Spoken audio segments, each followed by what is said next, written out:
class of 98, 1 year before Abigail, Hing, and just so grateful to have you all here tonight.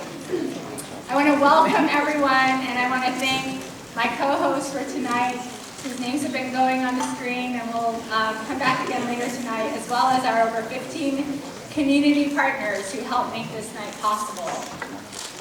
We decided to put this event together.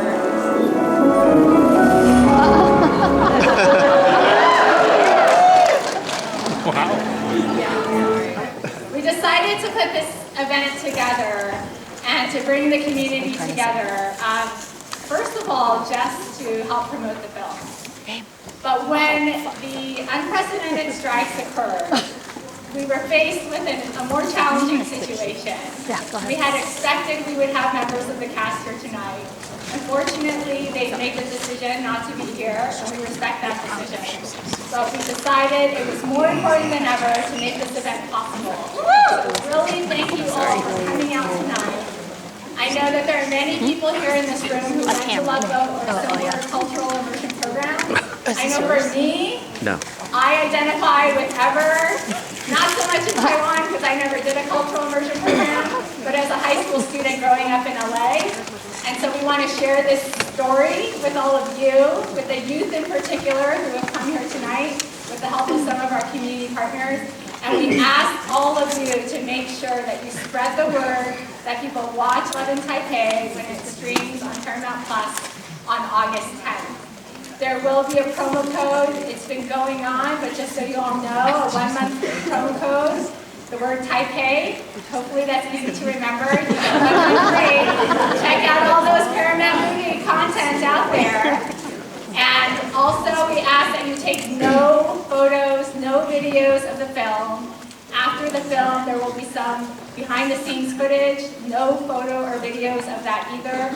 And then we will proceed with our Q&A with Abigail. And we want to thank also Andrew Yang and Kristen, who are here tonight as well to help make this a successful event. So with that, with no further ado, we will get on going with the film. Thank you.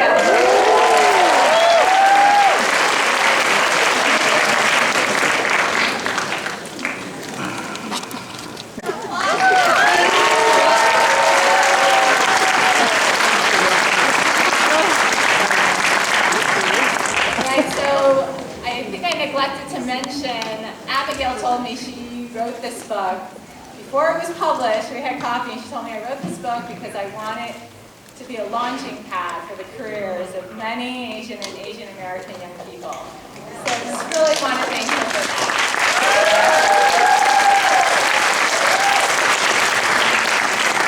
Tonight we're really honored here to have another trailblazer in our midst who needs no introduction, so I will just say I am proud to introduce the founder of the Forward Party and a former candidate for the President of the United States, Andrew Yang. Hey, San Francisco, what did you all think of that movie? Wow, it was incredible. I know I'm a very poor replacement to the talent that actually went into the movie. And I know that they're heartbroken not to be here with us tonight, but the way that we can celebrate all of the incredible blood, sweat, and tears that we saw is to spread the word about this movie. What do you all think? And it was a joy seeing this on screen. I remember when I was in Love Boat as a young man, and then I was out one night with a young woman I had a crush on, and then it started raining on us, and I tried to take off my shirt to be a gentleman, and then we went into this nook, and I worked the courage up, and then I kissed her, and then she ran off into the night. None of that actually happened. I never did. I never did Love Boat. At the time, I was much more boring and scared of women. But I did go to Taipei this past year to visit my parents. Many of you all have family in Taiwan. And so this movie certainly felt like a love letter to Taiwan. Seeing all these places on screen was a wonder and a joy, and I can't help but think, wow, it's the studios. Sorry. I'm sure the studios want this to succeed. But it's a joy seeing both the places and the culture on screen, but also people that remind me of myself, my family members, all the people that I've had incredible times in Taiwan with, and none of it would be possible without the person we're going to hear from right now, the author of Love About Taipei, the executive producer of Love in Taipei, Abigail Hing. Let's welcome Abigail. And she's going to be interviewed by Emmy Award-winning journalist from ABC7 right here in San Francisco, Kristen. Congratulations, Abigail. It's awesome seeing this work.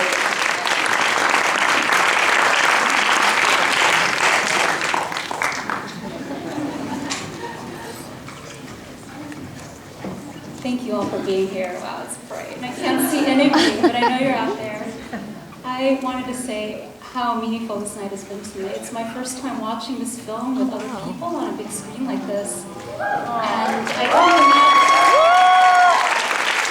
imagine a better way to celebrate the launch of this film. And I wanted to say a huge thank you to Miriam Kim. Could we please give her a huge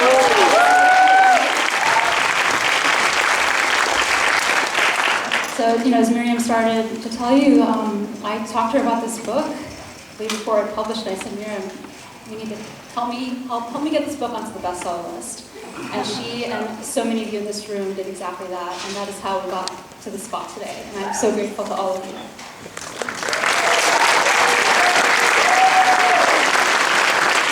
So, I'm excited to start. How do we do this? We'll just wing it. Abigail, congratulations. That was awesome. We love the movie. Come on, let's talk. Let's chat. All right. Well, it is bright. We can't see your faces, so if you were sticking your tongues out, making fun of us, we would not know it, which is all good. Abigail, congratulations. That was so enjoyable. The best 90 minutes. It flew by. Thank you, Miriam. First, let me just ask everybody out there, all right, because we're all dying to know. Team Rick or Team Xavier? We can't see you. Team Spencer. We can't see you, okay. She and I, yeah. But yes, shall we ask for the cheers? Okay. Who's Team Rick? All right, now Team Xavier? Okay, so I think, what do you think? I think they like the ending. No, there are 3 books. Yes. That is a tease, but I do want to ask, because during the 20 minutes that we have, I think a lot of people would love to explore some of the differences between the film and the book, and talk about the process of how you put together the filming. But this is one of the differences for those who read the book, right? The ending, and so talk about that. This movie, when you write the book, it's just you and the page, and then eventually an agent, you have an editor, and as the author, you actually have a lot of autonomy over the story.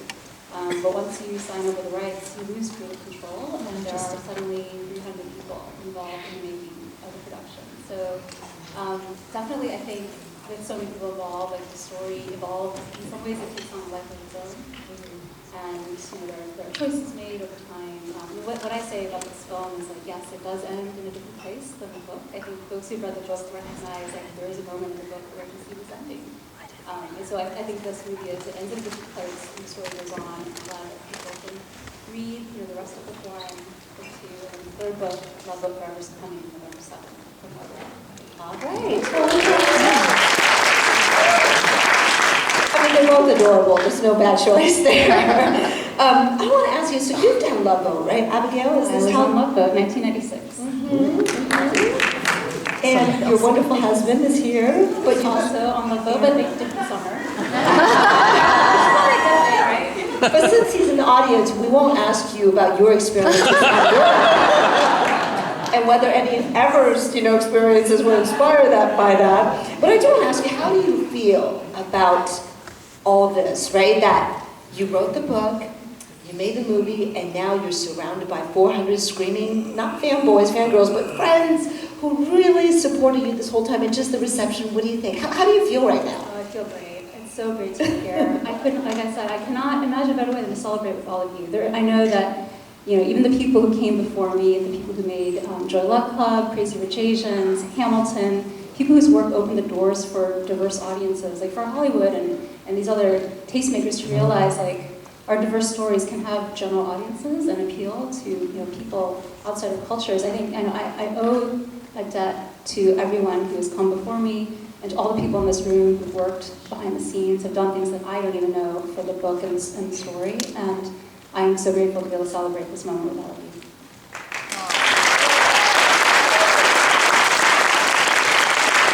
I know there are too many amazing supporters of yours to name, but would you like to just give a shout out to some folks here who you think were absolutely instrumental?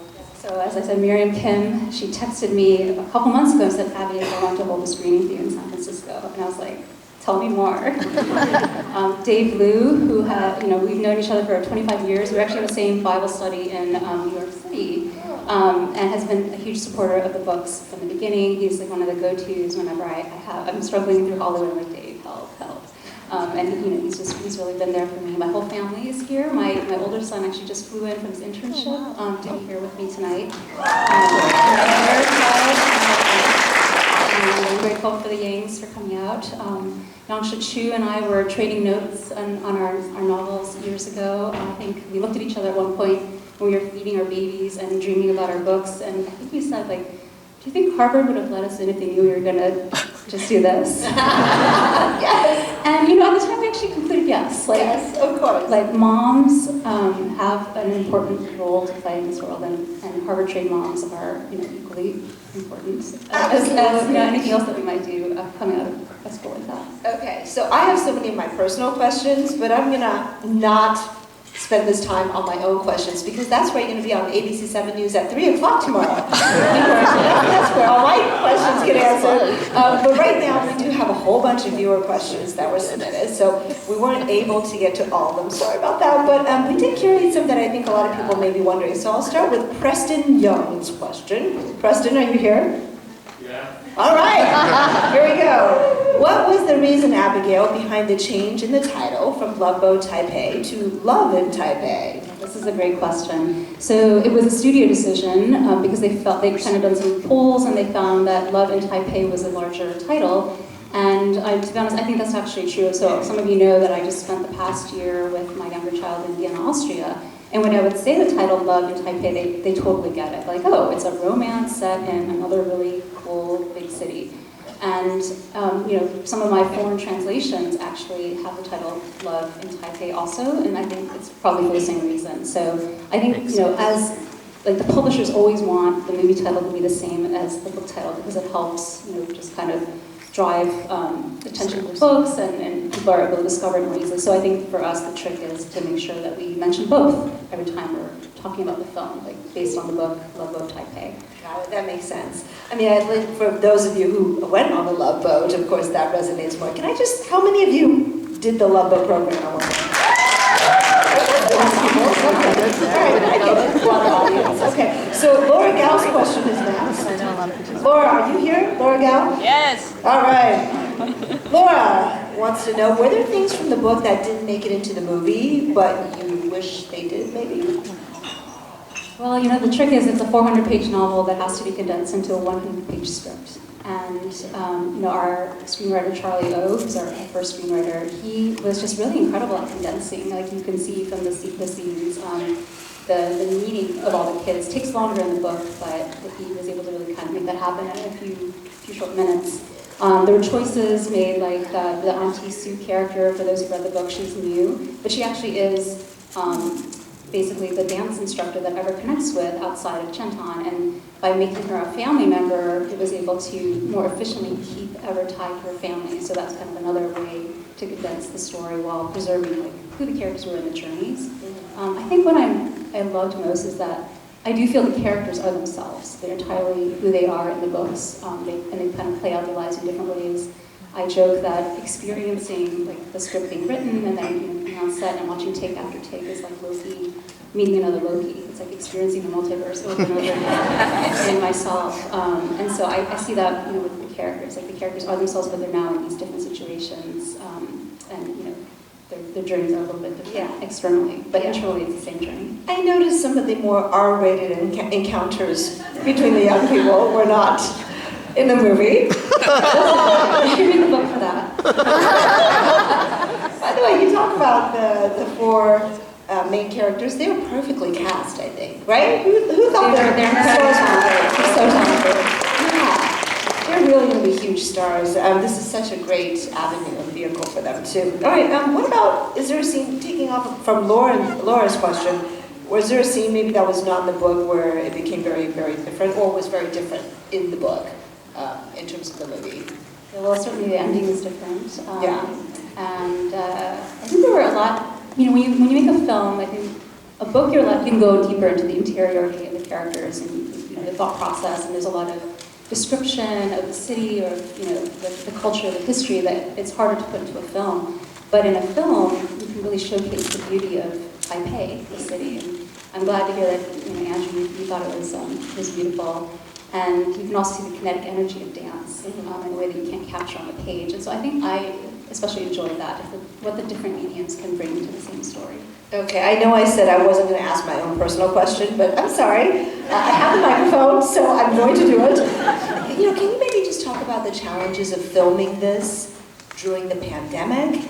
And it was shot in Taipei, and as we know, there were very stringent requirements on COVID and safety in Taipei. So talk about how that was all done.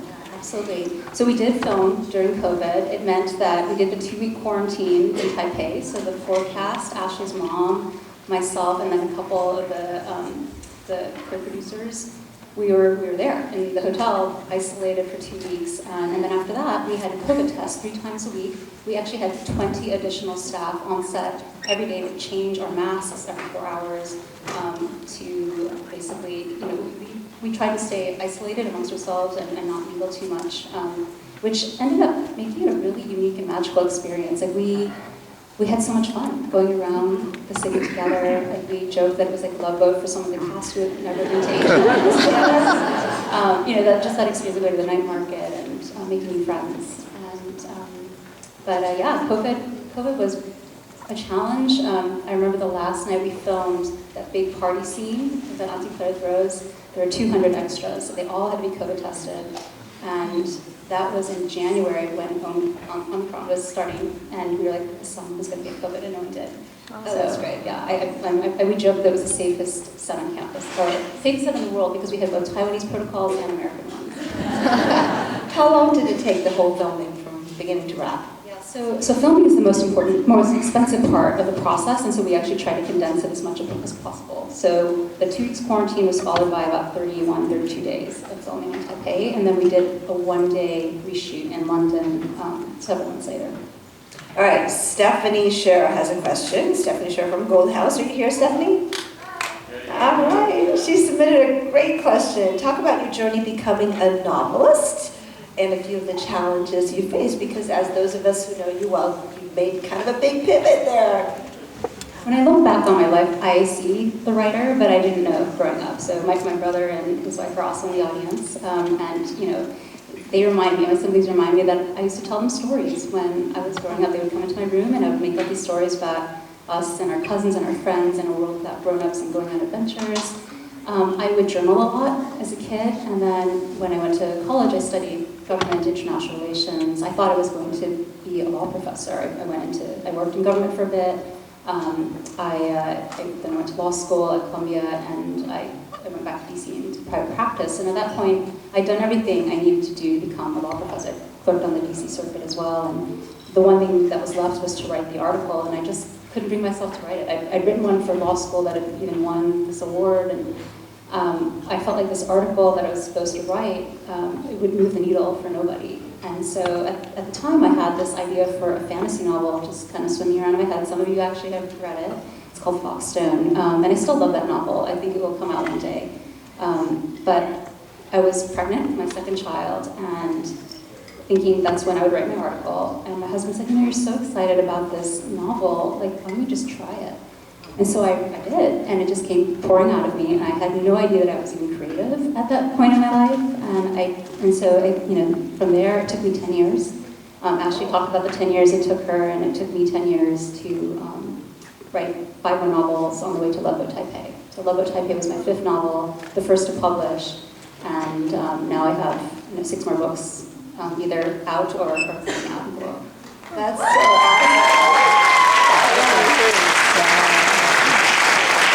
When you talk about not quite being able to take that final journey, in law, I'm reminded of ever maybe not wanting to take that final step and enter med school.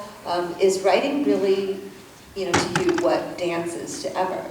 Just what you really are about. I think that was it. Like when people ask me, like you didn't ask me the question of how much of Ever's experiences were mine, I do see the internal journeys are mine, like for a lot of the characters. And so for Ever, that struggle of like how do you follow your passions while still honoring your family is very much mine. And I was writing in secret for many years. I didn't tell my parents. And I think one of my siblings outed me at one point, and they called me like, "Are you writing?" And I remember just feeling I was denying it, Ever denies it too, and I was really embarrassed. I'm like, this is not a serious thing, and it's this. I remember when I went to my MFA program, a girl there said, "Are we spending a lot of money to chase Godzilla?" Right? And I think just for so many years I didn't know that I could be a writer, and I think part of that was I never saw anyone like me. I never read books with stories of people in my life. Like I never saw a story like this out there, and so I didn't know it could be a real thing. Yeah. But over time, with the encouragement of my critique partners on my MFA program, I started to realize, oh wait, we do have all these amazing stories in our community, and they need to be told. So I think this is, I feel like I'm part of a movement that has started and is going, and I'm so grateful to be part of it. I think for sure. I think those of us who have connections to Taiwan, to be able to see a story like this, in which it is based there, and the experience feels so familiar in many ways. It's something I think everybody's been waiting for, right? And I guess because we recognize it is a part of a movement, does that make it a little scarier in the sense that, of course, you have nothing to prove. The book is a bestseller, the trilogy is, congratulations, but with the film coming out, does it still feel a little nerve-wracking and how well it's going to do? No, absolutely. I think, when the novel was picked up, we went to auction and HarperCollins paid top dollar, and to us, the dollar mattered because we knew that meant the house would be behind the book, and they really were. At one point I had to say to them, I've had to work 3 times as hard to get to the same place my whole life, and I'm going to have to ask the same of you guys. Like, just because you put this beautiful Asian American girl on the cover does not mean the book is going to fly off the shelves. We have to do the work of translating and decoding why this book is relevant to audiences. And HarperCollins heard me. They dialed it up to an 11, and when people ask, how did this book hit the New York Times list? And there's 3 reasons. 1, HarperCollins was really behind it. 2, Barnes & Noble picked it as a young adult book club, so all around the country in February, people were reading this book through the Barnes & Noble. And 3, the Asian American community really came out for it. And I think the same is true for this film. It is impossible to get a feature film made. And to have an Asian American feature film with an all Asian American cast is huge. I am, it would not have happened without everyone who's come before me and without all the support that the community has given it. But it is hard with the actors on strike. A film like this especially needed, traditionally would have been promoted by the cast heavily, and so I do need the community to dial it up to an 11 again and getting word out for the cast and for all the other creatives whose work has gone into this. Well, this here is a 12, and we have to keep on going.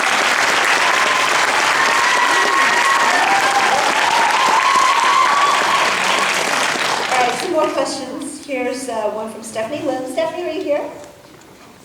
All right, I'm going to ask a question. It's a really good one. What other projects do you have in development now that the Love Boat Taipei trilogy is wrapped up?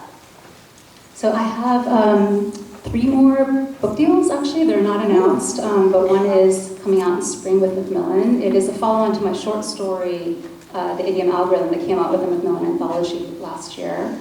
So that title is about to be revealed with the book cover. It's a different story. It's a Silicon Valley story about a boy whose ex-girlfriend comes back from Shanghai to kind of just throw a wrench into all his plans. And then I have a middle grade novel that's coming out. I think of it as kind of like a intergenerational ADHD story, where you kind of see that manifested in the grandparents' generation who, they kind of manifested them charging across the ocean to live in another country. The parents' generation where they are like successful entrepreneurs in Silicon Valley, and then the kids who are kind of just learning to navigate a classroom. So I'm excited about that one. It's called The Fidget Booth, also not announced yet, but it will be, it's under contract with HarperCollins. And I have another big series that we're going to be announcing soon, which will be really different than the other works that I've done. So I'm excited about all those, and then I've got some film and TV projects that are also in the works. Ooh. Just make sure I'm the first to hear about them. Yeah, at least the first to get an interview about them. Those stories all sound like they're going to have a lot of appeal, that's for sure. And what about, would you like Love Boat Reunion and Love Boat Forever to also be made into movies? I would love that. It's like, it was... I think so, right? Yeah, the cast is so talented, and there is so much depth to each of them that I feel like we only got to scratch the surface of in this film.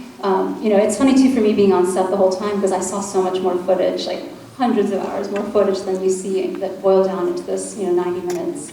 And I would love to see them continue to have these opportunities to grow. And every one of my, Love Boat Reunion and Love Boat Forever we both have additional cast.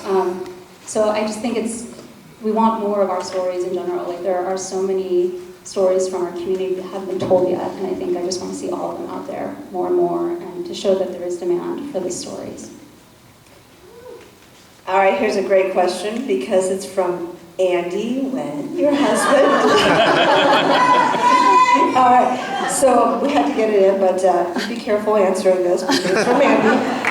No, actually, it's a great question, and I'm sure many of us here are wondering the same thing. How can the community help make this film a success and perhaps open opportunities for future films featuring Asian American stories and actors, like this one did?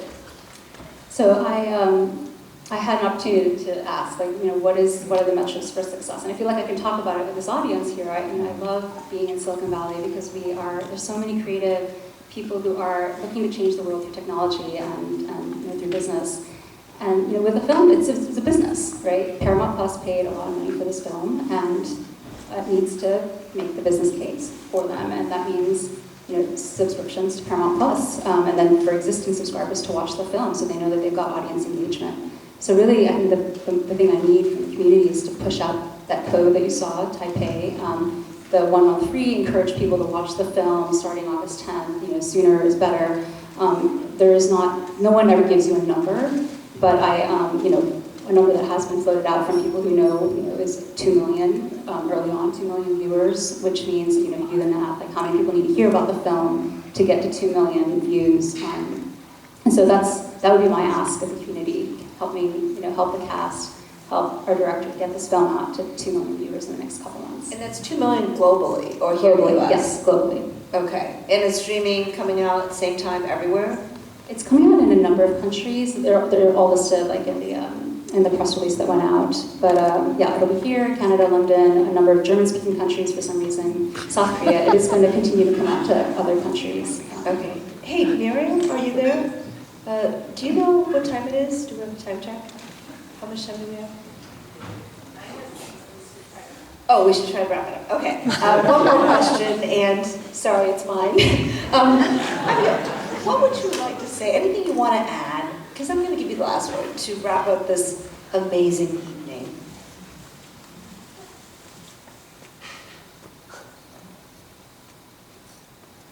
Yeah, I often am asked, by young artists or young people who are thinking about what they want to do with their futures, and what I say is, you should do the thing that only you can do. You can write the thing that only you can write, and I think it's true for all of us. Everyone, that's what I love about a film like this and a community like ours. There are so many different personalities and so many different interests, and we play so many roles in life, and that's what I wanted for my cast. I wanted them to go on to be discovered into other non-ethnic specific roles in many different kinds, and it's the same with our community. We're a symphony, and I would love to just hear that music played by all of you.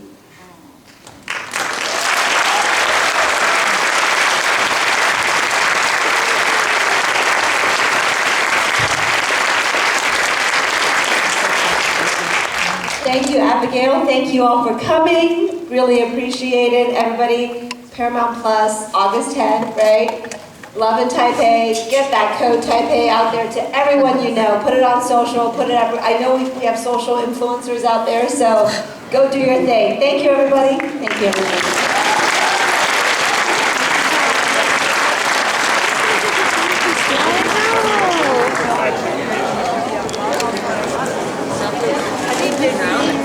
I think everyone's sleeping out, but just want to say thank you for all showing up. I do hope that you all enjoy seeing Taipei up there.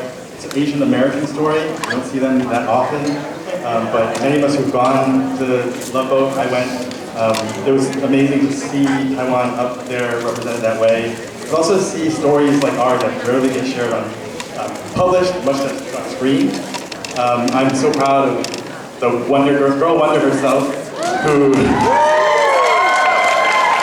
wrote this book. She went through a lot to get there, but I think hopefully that we see that she inspires the next generation of folks to do the same. I think a lot of us, the younger folks, I'm thinking all of you out here now, many of us who grew up like Rick, like Abby, like myself, I think a lot of us realized later on in life that we wanted to do possibly something else, and that we had dreams that we wanted to pursue. I hope the younger folks in this audience, Laura Gao, who actually asked the question, she was a Penn alum as well. I graduated in 1998, she graduated in 2018. But she was a product manager at Twitter, and then she published a graphic novel, and now she is full-time writing books and doing graphic novels. And I think, to me, that's inspiring. The next generation, you guys are the ones that inspire us, and we hope that there are more of you that we can get on film, in books published. We need more of you guys to be the creatives out there. And we hope that Abby and I and others in our generation can support that, whether it's through financing, through promoting you, through making the connections that we've made through our careers, so that we see more projects like this come out. So thank you so much, Abby, for doing this, and making this for all of us. And, thank you all for coming.